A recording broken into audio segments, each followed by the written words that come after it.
के अपना सांस पे काबू न बदल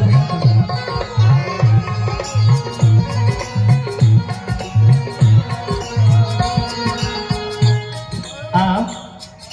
सुमौन भ रहल छै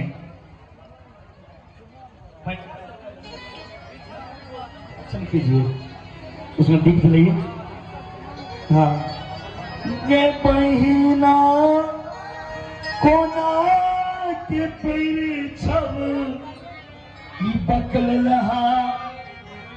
भोला दौड़ गए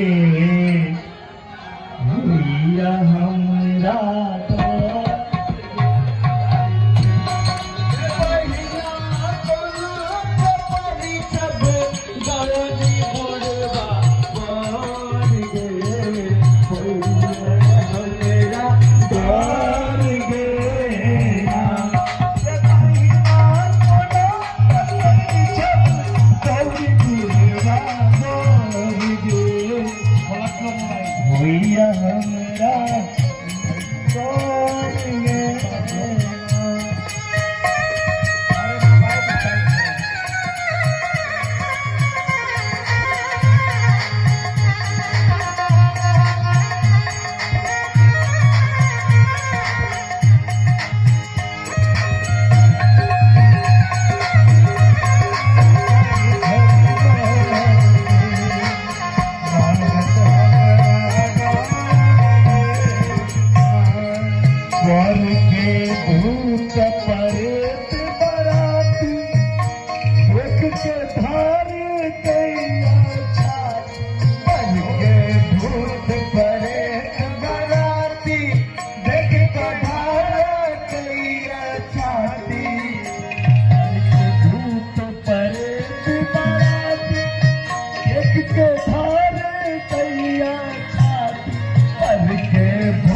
जखन लिखिन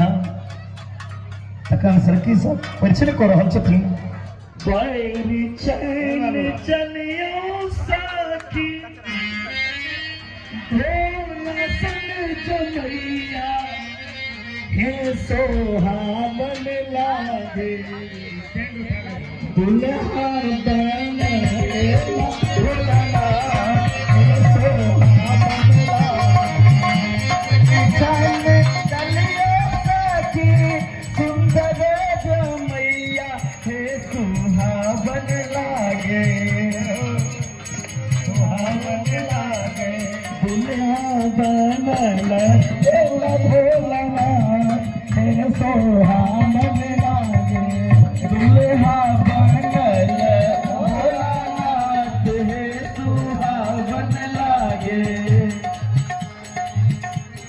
बने के चिकावन दुल्हा बड़ा झाड़िए पब्लिक में जा के बड़ झाड़िए पहले